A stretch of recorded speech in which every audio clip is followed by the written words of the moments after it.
I have like some notes on my leaving speech on Instagram.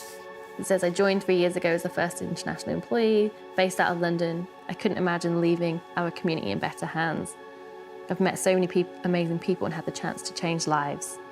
Learning to laugh at yourself, humility, and always thank the little people. Kind of crazy that you have all these things in here, you know? And like, a little trip down memory lane. My name is Hannah Ray. I worked at Instagram as a community manager for Europe, Middle East, and Africa. I'm Greg Hockmuth. I was one of the first engineers at Instagram. My name is Andy War. I was the head of research there. My name is Chris Messina, and I am best known for inventing the hashtag. It's a little hard to see, but I've got a little hashtag tattoo right here on my wrist. So, yeah.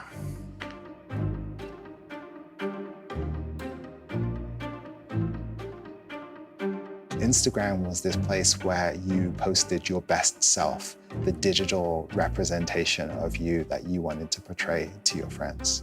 Now, follower accounts have like a certain social currency maybe we weren't quite aware of, that we were kind of king-making in that way. I think comes a point when you just aren't in control of it anymore, and then it like took on a life of its own. Facebook's Instagram app can be toxic for teenagers. And Facebook knows it. She's the former Facebook employee turned whistleblower whose revelations are reverberating around the world. The company's leadership knows how to make Facebook and Instagram safer. They have put their astronomical profits before people. My name is Frances Haugen. We're facing one of the fundamental conflicts of our civilization, which is, are we going to let algorithms rule us, or will people rule algorithms? How do we increase engagement? How do we increase time spent? I didn't feel like that was the best use of people's time. We don't fully understand what the consequences of this period will be. This is just the beginning. And the thing that I think young people see, that maybe people a little bit older than them don't, is how intense the problems are. Because teenagers are killing themselves because of Instagram. This challenge of like making Instagram feel less pressurized, I think is very difficult, if not impossible. Could we predict? I don't even know. I don't know how to answer that question really. I'm going to go with no.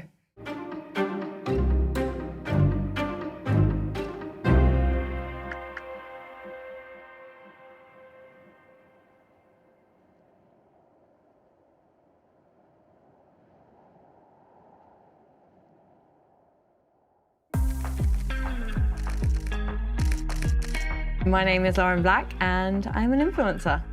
I have 123,000 followers. One of my ex-boyfriend's sisters actually bought me a book for Christmas about blogging, and that was when I started my Instagram. I was posting about fashion every day, like what I was wearing, like outfit of the day posts. I went full-time about 6 months after starting.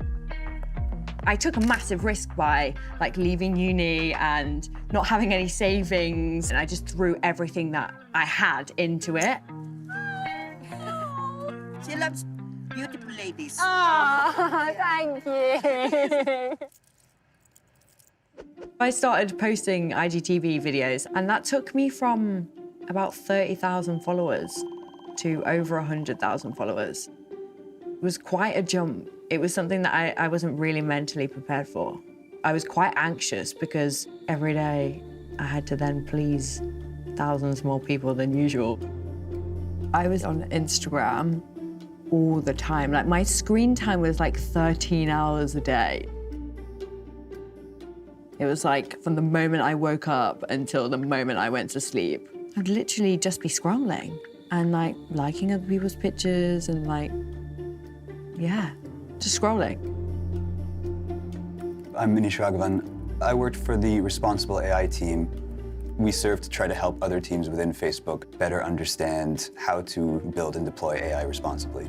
If you want to understand why Instagram is the way it is, you have to understand how the algorithms have shaped it to be that way. They are the result of people's choices. The goal of any social media company is to make sure that you spend as much time on that platform as possible, and engage as much with content on that platform as possible. Different algorithms underpin platforms like Instagram. It's a way of ordering things, it's a way of saying yes or no to something. What people often think about how social media feed systems work is that they're one algorithm, and that somebody sits down and writes that algorithm and says, if you have two photos, one of them's a person and one of them's a cat, people are more important than cats, so we're going to rank the person above the cats. But there is no one algorithm that is written down that determines the order in which you see things on your Instagram feed, on your Facebook news feed, or on your Google search.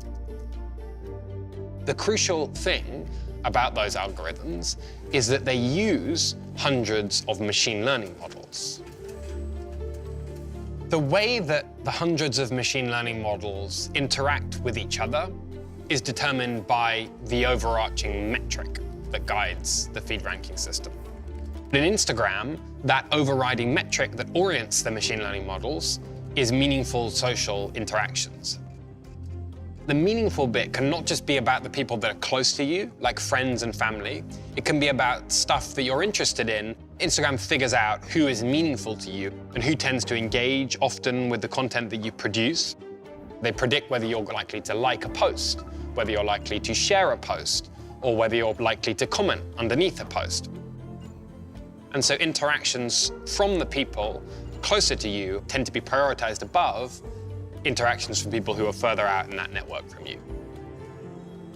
What Instagram is looking to do is keep you engaged in some way. This is slightly different from asking, what do you actually want to see?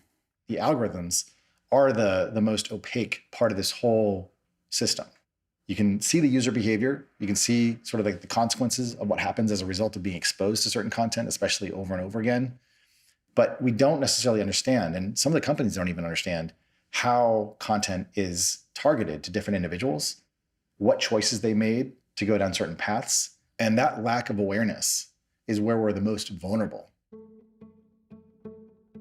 I've always had problems with food since I was a teenager. I used to collect Vogue and all fashion magazines anyway, so I already was aspiring to be model-like. When I started this job, I didn't realize like the impact of looking and comparing myself to other people had on my mental health, and my eating disorder got worse over the years. I think the thing that's really important for people to understand is how Instagram differs from other social media platforms.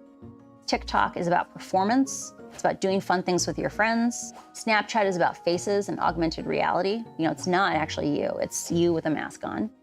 Facebook's internal research says that Instagram is about bodies and about social comparison. You know, it's about seeing these little windows in other people's lives and comparing, like, what is your life like to theirs. The human brain is not evolved to deal with social media. It isn't evolved to look at a screen all day and be able to understand, let's say, that the thing that you're seeing on the other side of the screen isn't someone's real life.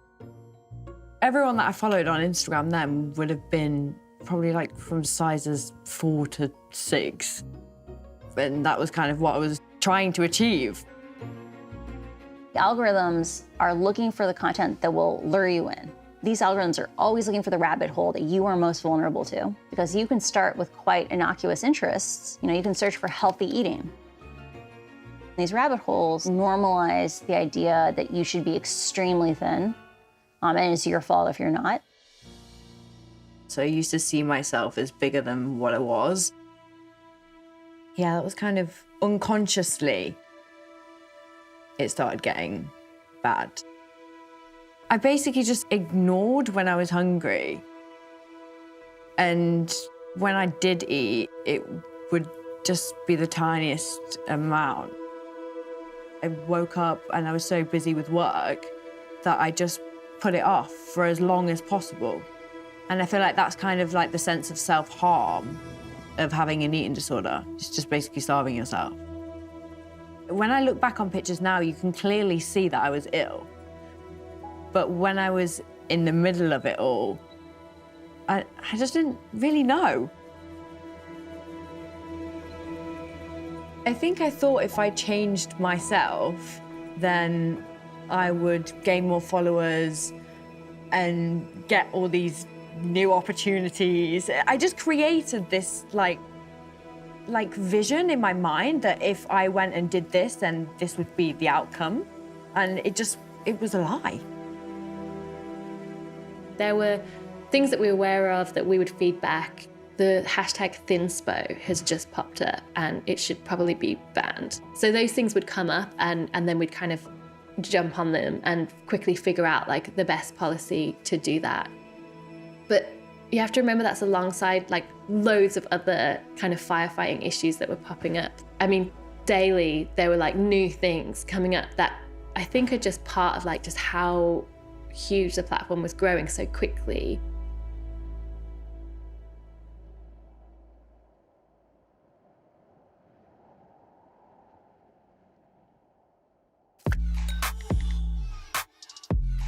At the time I joined, Instagram had celebrated its 3rd birthday. So I remember that month I was in California training and the whole sky was pink. And it just felt like being in an Instagram filter. You know, and then the cab was going down places like Valencia and Dogpatch, and those were names of filters, you know, on Instagram. So I really felt like I'd somehow descended into, you know, the world of Instagram. At the time, we honestly didn't really have a clue how big it was, how much it was growing. I would go to many concerts. As people were taking photos of their time at the show, I would look over and I would see on their phone, oh, like that's Instagram, like that's the filter screen. So I was friends with the creators of Instagram. I ended up being invited to a beta of this product. We were certainly plenty naive. And I think we had ideas about the world and about how technology could improve the world. And the priorities were basically like, make a very simple app whose main goal is to help you share a photo, make it look beautiful. Did create this very like nice feedback loop people really enjoyed. Oh, I post a photo, I get these likes. My name is Cole Rise, and I designed the original icon and 7 of the filters. Instagram's brand was about covering how bad the cameras were in the phones of the day. They were very pixely. So how do you make a great photo, put a nice heavy filter on it that makes it something else? It's not supposed to be true to life. There was probably like a certain je ne sais quoi about Instagram that we would call like the Instagrammy-ness, the vibe that we had tried to cultivate and create on the community team. I found these postcards. These are like the brand values that we had at the time, like simplicity matters and inspire creativity. And my favorite, community first. I still say that a lot today, actually.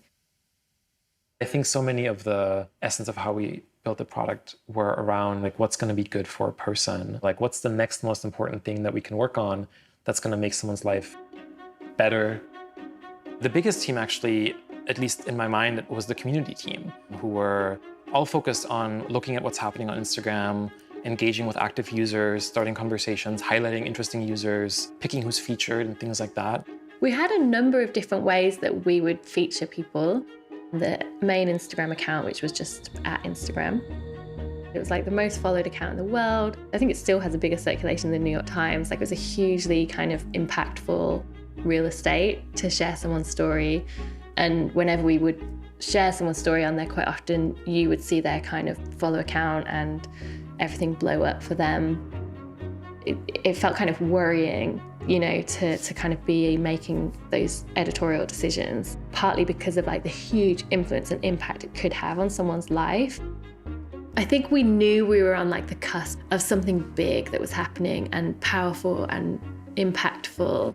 I don't think we were aware on the community team of how big it was going to get. This world that Instagram had created, where you could present your life as more beautiful and interesting than it actually was, where you could see into all of these really interesting lives and careers and places in the world from your phone. That was so exciting that it grew so quickly and caught the attention of Mark Zuckerberg.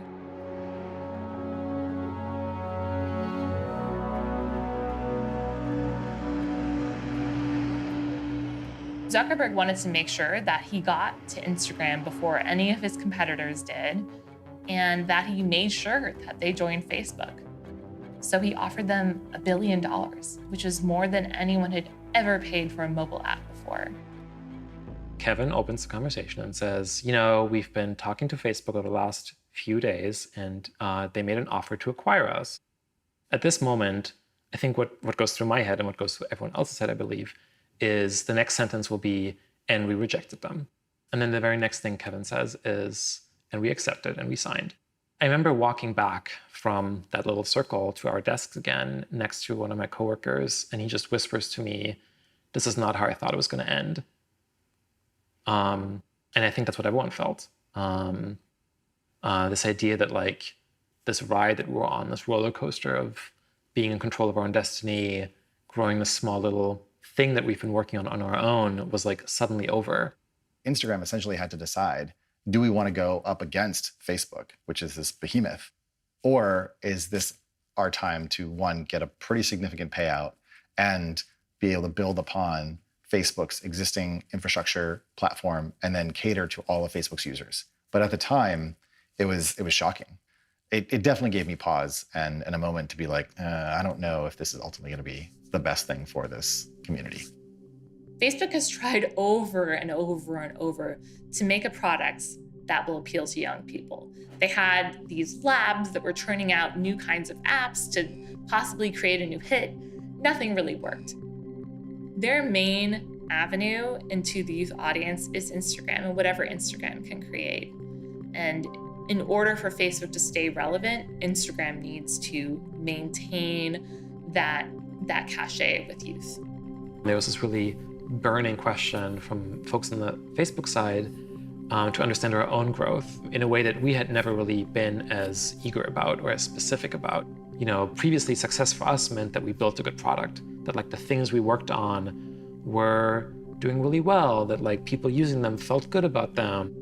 Shifting from that mindset to something where success is just measured by numbers in a very plain way. Over time, that became much more and more part of the way things were done, things were evaluated, things were designed.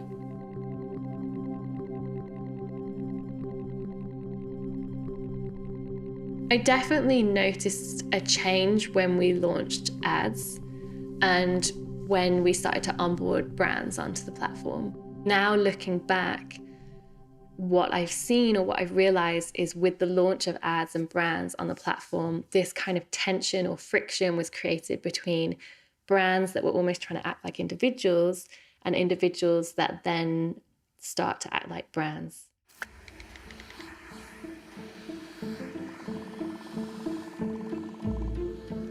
When I first started doing Instagram, there was no such thing as influencing.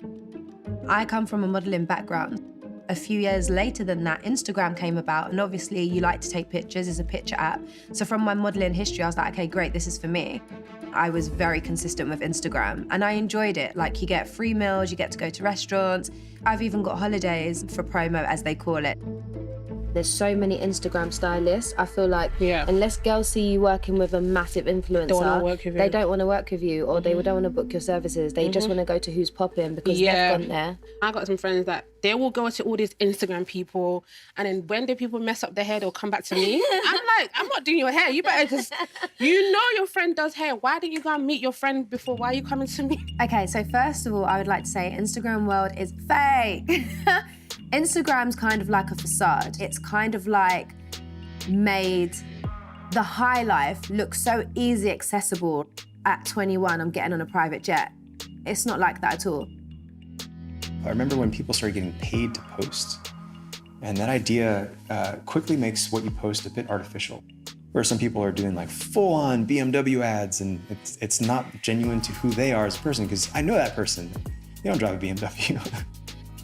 The core of Instagram, as I remember it, was just, here's what's happening. But if what's happening is an ad, then there's an artificiality to it. Look at bloody COVID-19. Yeah, they that was came paying randomly. influencers Yeah, to say that they did. they was paying influencers to promote the vaccine. What? Instagram followers are very important, especially if you want to be paid as an influencer. My long-term goal for how many followers I want is probably 1 billion. I want 1 billion followers. Now follower counts have like a certain social currency, as if it's some kind of golden ticket to unlocking the universe. The more followers we get, the more comments we get, the better. And we have also become growth obsessed. And it's thanks to Facebook and Instagram and the way that they have let us measure ourselves that we think that way. I decided to get fake followers. I can't remember what the package was. It wasn't even that much. I think I paid maybe £100. And it basically was like, I got 3,000 likes on each picture. And then I think I gained 10,000 followers because it did take me from 10,000 to 20,000. But then after that, it was like, why are all my followers Russian? And why are all these comments in Russian? Like, what's going on? We need to get cracking. We've got literally 10 minutes. Let's go.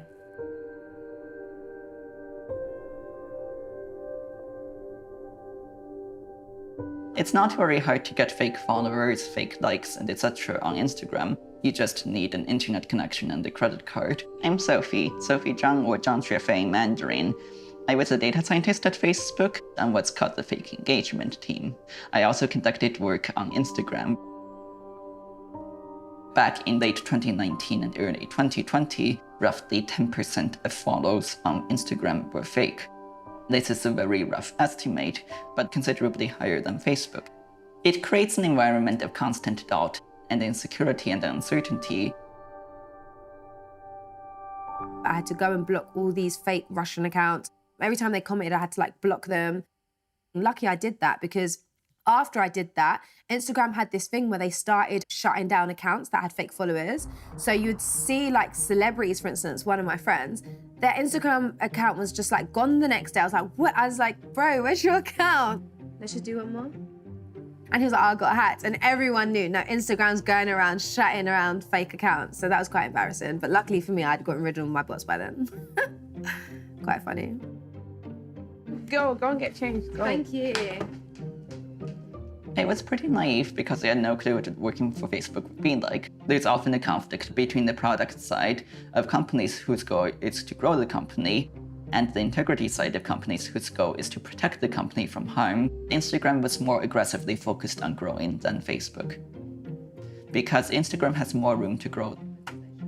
This created a dynamic in which there was more resistance to integrity measures on Instagram than I personally saw on Facebook. Facebook is a public company, Instagram is part of it, and Instagram needs to be the growth engine for Facebook to bring in as many young people as they can. And it's becoming more and more important, a bigger slice of that advertising every year.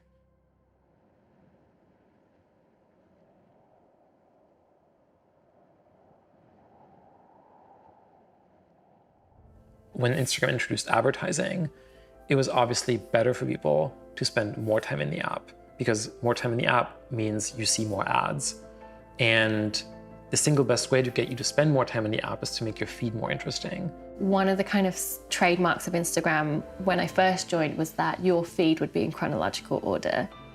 But as the platform became more saturated, what we were finding is that more and more people weren't able to actually see a lot of the content that they followed. It became apparent that it would make more sense and actually help users more to order their feed. So that was rolled out. There was a team of machine learning engineers who would evaluate the algorithm, and they would compare these through A/B tests to see which was performing better. There was, amongst some users, a negative perception of this. However, you look to the metrics, like our engagement metrics, like those were increasing. Now, you can kind of turn it on any time and get something different, which I think for your brain is just this candy that it can't help but go back for. It looks like a logical decision now, looking back, as to why Instagram did it as a business, or why it at the time maybe looked good for users. But it just completely changed, obviously, how it's being used and what people get out of it. And I think that's impossible to reverse. There's a vast array of content that you may never have discovered otherwise unless the algorithm recognizes something about your behavior. But at the same time, depending on the nature of your interests, the things that you might get shown may or may not lead you down certain paths. And that can lead to some, I think, both like scary places and also ones that are not super, I guess, healthy.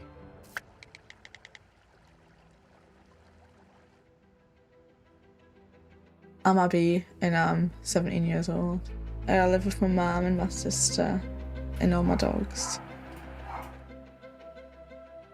A good 4 years I've been associated with these anti-recovery Instagram communities. I probably wouldn't have known what self-harm was if I didn't look on them accounts.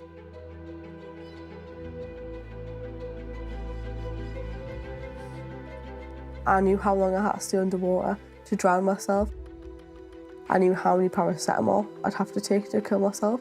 I knew how many minutes you'd have to have something around your neck to ligature. You get added into groups and people would tell us to go and kill myself and they'd want to do it together and they would want to come on a video call, self-harm together, which is just corrupt. The bullying started like year 7, year 8. But I was bullied all the way to school for 5 years. So when I was 14, my school advised that I'd study at home due to my mental health deteriorating. I had so much free time, like I was missing out 6 hours a day on education. So sitting in front of your phone for hours and hours a day, I would make friends on Instagram. There'd be these like accounts for a sad quote and they'd put it in with like sad toned music and they have like writing on it about like how you're feeling, so then you can relate to some of that and you like it, and then if you like them then people often follow you if you like them, and then you follow them and then you get sucked into that community.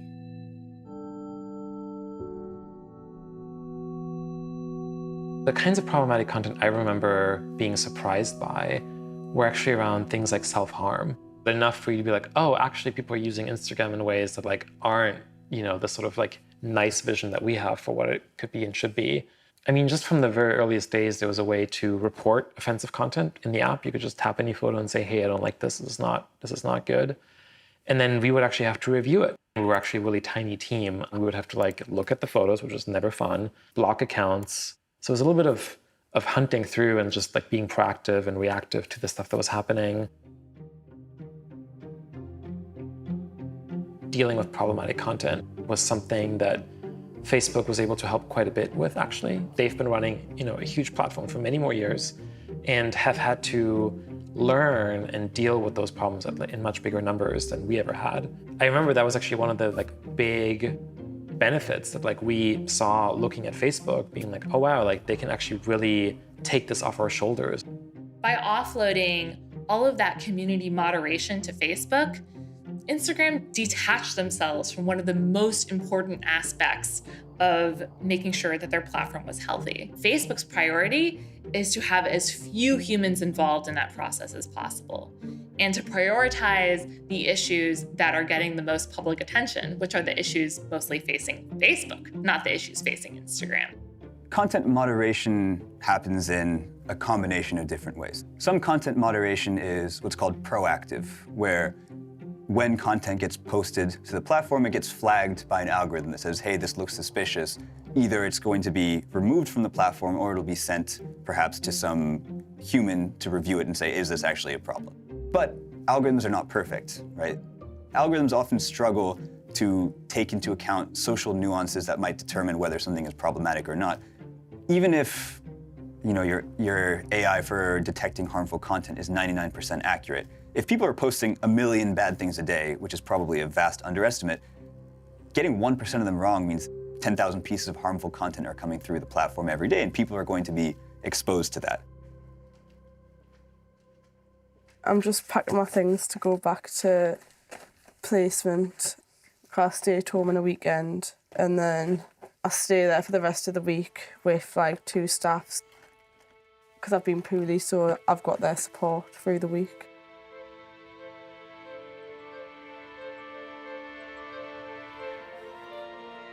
End of year 10, year 11, I started really wanting to hurt myself, and I would. But I think apart from that, then like before then, I didn't really want to, and I was just doing it because on Instagram it's glamorized and it's meant to be like, people make it look good. Like everything on Instagram's glamorized, whether it's the positive life and going shopping, having loads of money, or self-harm.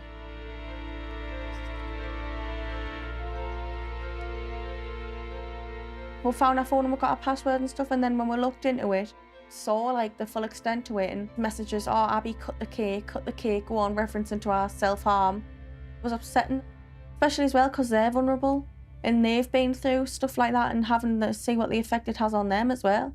Because it's not just Abby who has that, it's quite a lot of other people. I was quite shocked. Naively, I was just thinking that Abby was quite innocently on things. Later on, I could see like she was just always on her phone, and when she had her phone, she seemed to be more heightened. So that's when we came to realise, oh, it's her phone that's doing it. You might have a low day, a single low day, and you might go and search for something on Instagram that you might not otherwise search for. Suddenly the algorithm has a little seed it can start to grow. And because that topic is so intense, you know, as they show you more of it, you engage with it more. A little tiny glimmer and Instagram will pull you in that direction. Machine learning models predict stuff. And in particular, they predict behavior. Like, think about the risk of using prediction to rank things in terms of a physical public square. The whole square is controlled by one company. There are thousands of possible routes you can take through that square. And when you come into the square, the first thing that happens is you're handed a particular leaflet. And then how you react to that leaflet determines which leaflet you're handed next. Once you start down a particular route through that square, the leaflets that you see are going to be more and more related to each other, and that might be a good thing. It might be that you get shown a cat leaflet and you really like that cat leaflet, so then you get shown more cat leaflets. But it might also be a dangerous thing that again you find intriguing, and then you're shown more of the same leaflet, and that's the route you then take through the square. What that means is that you have to have the determination to give the ranking model the same signals consistently over time that you are not in fact interested in that thing that you're interested before, and it'll test to see if you're still not interested in them. And if you say, actually, I am interested, then it'll start showing that to you again.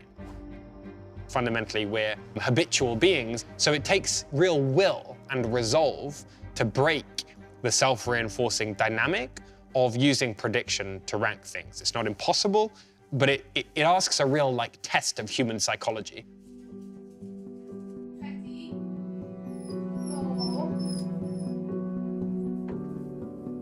You got everything? Yeah. It's hard to manage. It's a big problem. Abby can get very distressed. You know, she's been in hospital for 3 months, and it is very, very hard. I think there must be a way that Instagram can monitor things that are happening on there. They must know and possibly turn a blind eye. Have you got all your things? Yeah? Because it's happening every day. It's happening every day to everyday kids. And, you know, we are very lucky Abby is still here. Your present light gives a hug. I'll see you Through the week, darling. I just thought of everything that she's been through, you know. A lot of the people on there, Abby doesn't even know. She's never met them. Yeah, I mean, she is. She's a strong girl, and she will get there.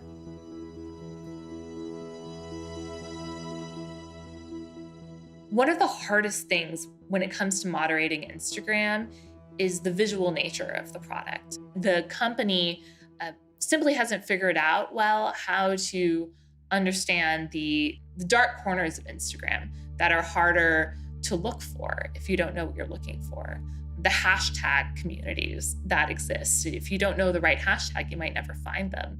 So it's very easy for somebody to be doing something that is harmful and not coming to the attention of anyone in Menlo Park, California. The people that were building a lot of the social technologies were, I don't want to say similar to me, but they were probably more similar to me than different. And what I mean by that is that we were, one, interested in technology. Two, we were pretty literate and educated. And I thought that by bringing this technology to the world, a lot of things would just sort of sort themselves out.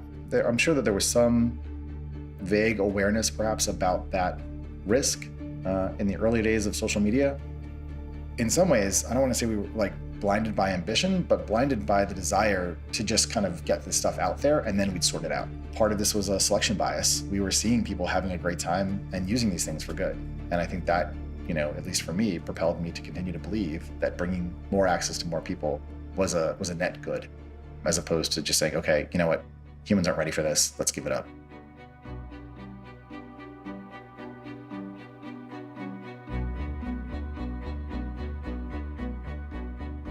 What was really interesting about the way Instagram solved its problems is they focused on the biggest users first. People like Taylor Swift and Ariana Grande, they had such big follower counts that they also got a bigger dose of the issues.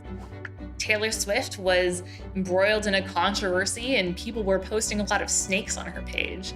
She hated it. She didn't want to have a platform that was just full of harassment every time she logged on. And so that year, Instagram decided to allow muting of any words or emoji that you don't want to see.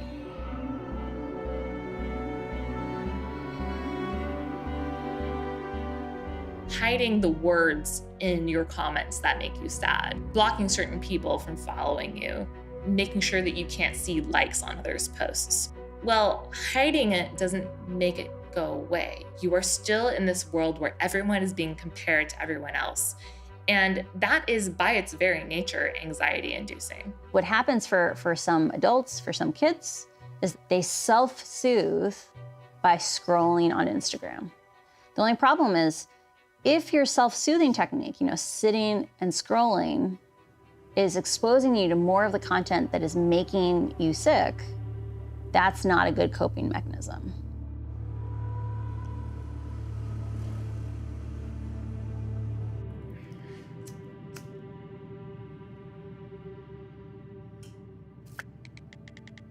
Having an eating disorder, it's really easy for you to fall into it's kind of like a trigger hole. Once I see one thing that's triggering, it's kind of easy to then go and find things that are also triggering just because that part of your brain likes it. I get food pictures pop up and they've got calorie counts on each side and it will say like which one is more healthy or how you can swap out different foods so that your calorie count is lower. Being in a trigger hole can have like serious effects on what happens next in your life. Like I might see something and then go not eat dinner. In a sense, there is a feedback loop. The algorithm shows you some things that it thinks you're likely to interact with. You may interact with those things and then it'll try to show you more of those things as you interact with it more. That feedback loop is reasonably well understood. I think the aspect of it that's a little harder to understand is they will actually change your own behavior over time by showing you certain things. If I'm scrolling 13 hours a day, it kind of no wonder that it had a negative effect on my mental health. All images would be quite highly edited. I was like comparing myself to this false person that I was looking at and not really realizing that that's what I was doing. I always used to use filters on Instagram and I didn't realize how damaging they were. But I always used to put like my pictures in Facetune and like make my waist smaller than what it was. The underlying goal has always been the same. How do I look best? And maybe we need fewer, contrast filters and saturation filters and all this stuff. And take away my freckles or take away my like wrinkles or something. And how do you guarantee like a selfie to look good? That was a problem we had to try and solve. It's making sure that, when you took a photo, your skin looked good. So all the blemishes go away. Obviously you have a daughter now. How would you feel about her using filters and things like that? Oh, wow. So I have a 2-year-old. In 16 years, when she's 18, as a parent, I want to educate my daughter to say, you know what, it's okay. Beauty is up to you to decide. It's not something that is defined by someone else. You make people aware that there is a filter, that's good, because they know that there's some sense of like, this image has been doctored. I think it's our responsibility to tell people that. During COVID, I made friends with a neighbor, and she'd been through eating disorder recovery before. She'd been an inpatient, and she said, like, you're actually ill, like, you're ill. You need to get help.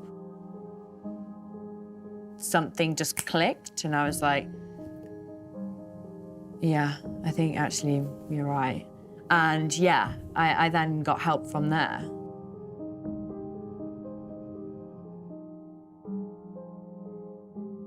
Right, I'm filming now, and I'm not stopping it. I've stopped this video about 100 times.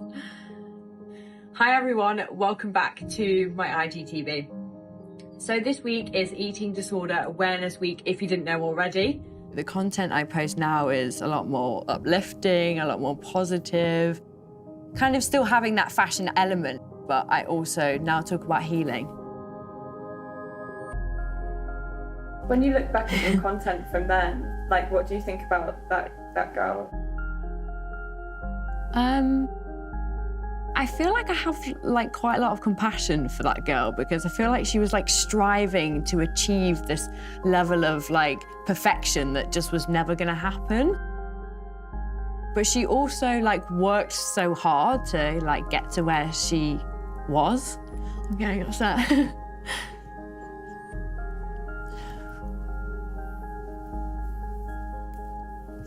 Yeah.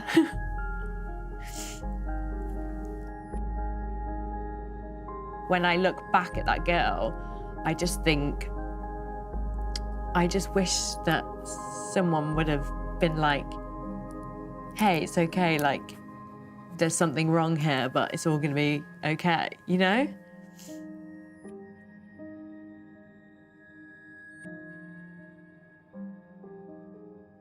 I don't know if it's an unusual thing about the nature of work as an influencer, but there are no built-in protections. You're competing with literally millions of people on a scale that most humans have never had to confront before. Imagine constructing your world such that you create things that happen so you can take photos of them in order for them to get likes, so that you can get the validation to stay at a certain rung on a ladder. That if you stop doing that, and you'll lose all of your self-worth, and you'll start to question your value. It's a really tough place to be in. It's in the very structure of Instagram that these problems have come about. And so if you don't change that, you really can't change the nature of how people feel about being compared to others all the time.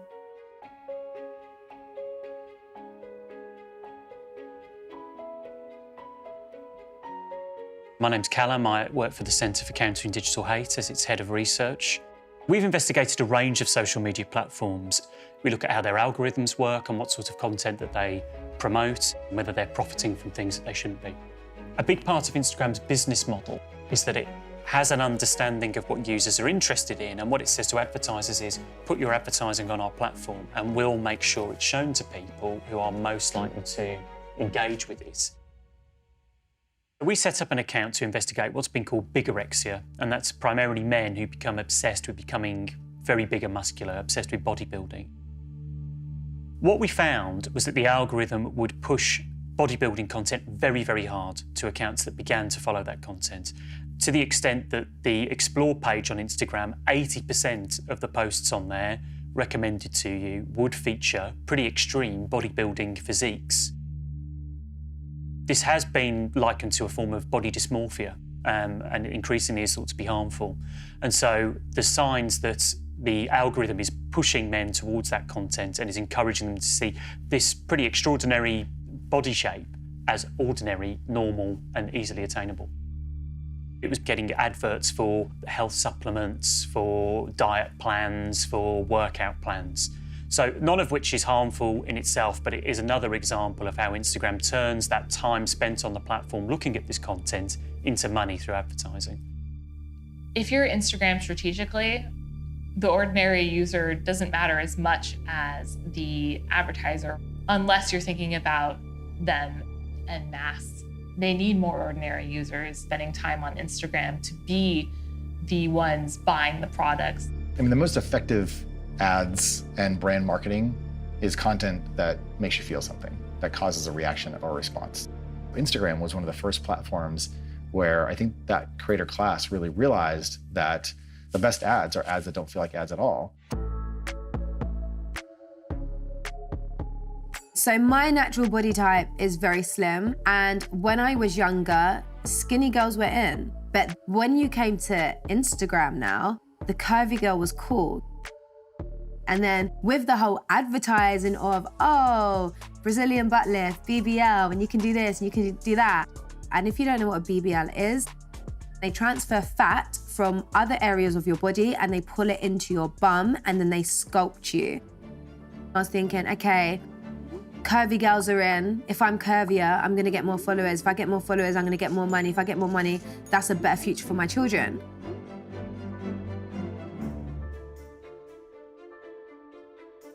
I'm Sinead Leroy and I'm out here in Istanbul and I've just had my BBL surgery, hence why I'm a little bit stiff. I got my BBL surgery done by a company. They expected from me that I post stories and post my results of before and after. In return for that, they would give me a reduced rate. It turned out to be something I wouldn't do again. Hi, how are you, babe? How are you? Ready, thanks. Get some water. Yeah, definitely. After my surgery and I came back to England, my body was perfect. And it was only when I was having my massages done, one of the masseuses was like, I think you still have fluid left inside you.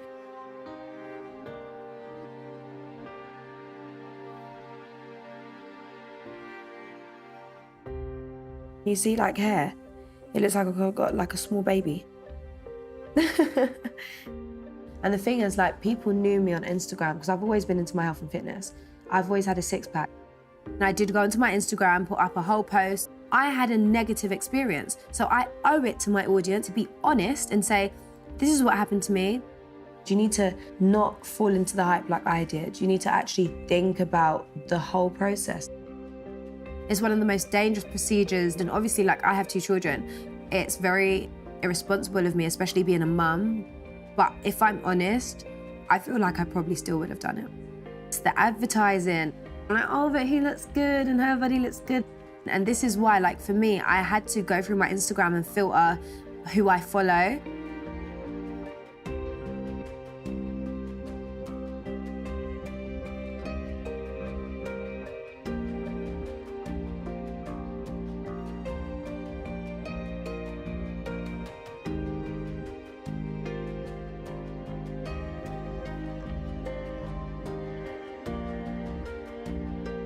When it comes to the algorithm, that's where safety has to be paramount because that's where the platform is taking an active role in presenting content to users and it can cause harm to them.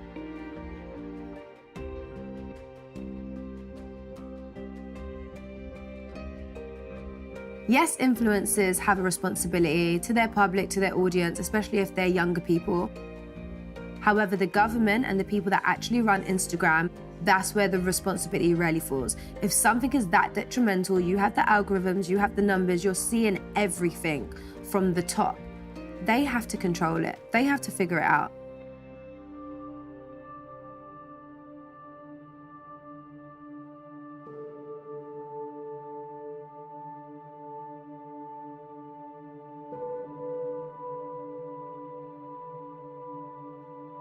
It's not the case that social media companies like Instagram are just not thinking about all the ways in which their content can harm people.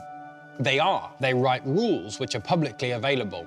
And on the basis of those rules, content is completely removed by people from the site. But the other way they're thinking about reducing content that's harmful to people is by training machine learning models to predict what kinds of content meets certain definitions and then demote that on people's Instagram feeds. But the crucial question about that, and this is a question for society, is who should get to decide what are the concepts that we should train machine learning models to demote content on the basis of? Should that be the companies themselves? Should it be legislators or regulators? And how should we know what those concepts are? Because right now we don't know all that much about them.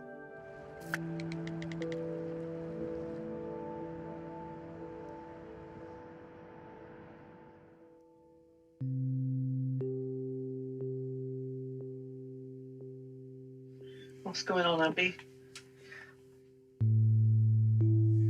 So have a think of 10 different things that are important or special about you that nobody would know about unless you told them. I'm living at home now, so I've moved from my placement. I didn't have my phone from my first placement. I'd say about 14, 15 months I didn't have my phone for. I knew what was going on with social media, stuff like that. So like, no, we're taking your phone off you, because it isn't making you any better, it's just making you worse. Not having access to them groups as such was very good. Like, still now, I'm very grateful that I didn't have my phone. I'm not in them groups anymore. If I get added, I'll leave. And then look at your face. Abby's phone and that, it is a bit of a concern because you don't know who's on there, who she's messaging. So it makes you quite worried what she's doing and by herself and on her phone.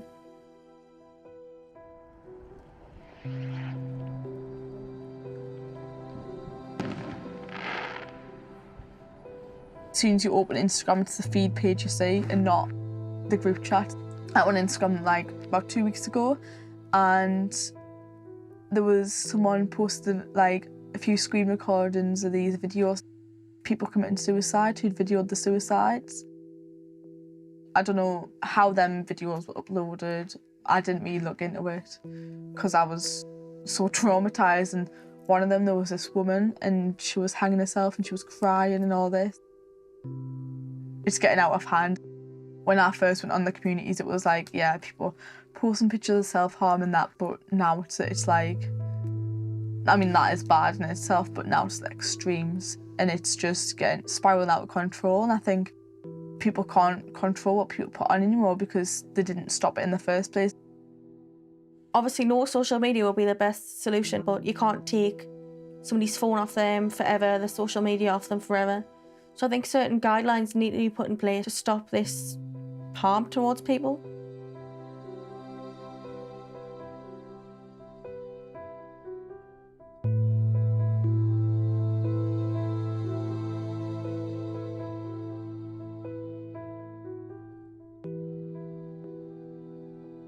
I don't think they really put a lot of safeguards in place, so all it would be is sensitive warning on this video.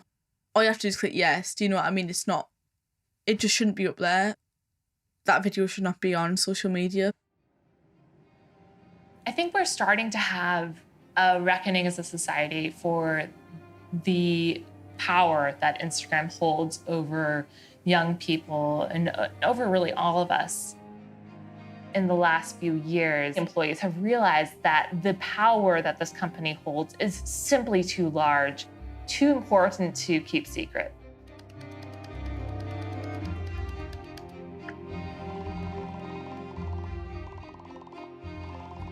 I worked at Facebook for approximately 2 years, starting in June of 2019. And it really struck me when I worked at Facebook that there were a number of systemic problems that I didn't believe Facebook could solve on its own.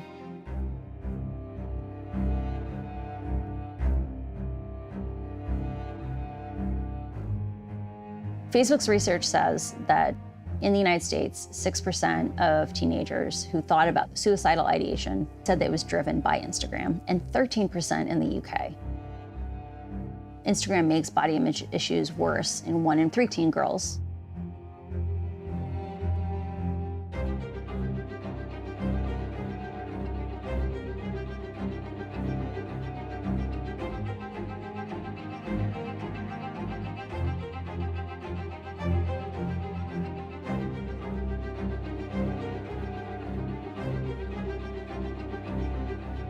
Documents describe an addict's narrative. No, I don't feel good when I use this. I can't stop. I want to stop. If I leave, I'll be ostracized. And when they go to their parents and talk about these problems, because their parents never lived through this experience, Facebook's own documents say kids are suffering alone. At some point, I realized that the only way these problems were going to be solved was if we stepped out of the frame. Facebook is trying to solve these problems in private, and that's part of why I came forward. We have to solve these problems together. Facebook and Instagram have a responsibility to better understand the impacts that they're having on the world. But in my mind, that's not enough. What really needs to be part of the solution is a much broader conversation with regulators, with the public, in terms of, can we actually envision a world where Facebook isn't just left alone to do whatever it wants to its platforms, but there's actually some way that we have some transparency into what they're doing. And I think people are starting to realize that actually there's a way that this could be done better.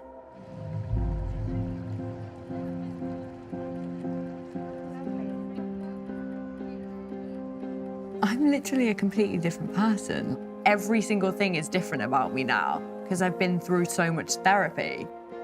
My whole life has changed. I've decided more recently to not edit any of my content, so... Oh, this is cute. I just have it straight from my iPhone camera to Instagram, not being touched. I don't want to add to the problem that is probably never going to go away by showing people this false image of myself. I feel a lot happier and healthier, but like I literally always smile, which I never really did before.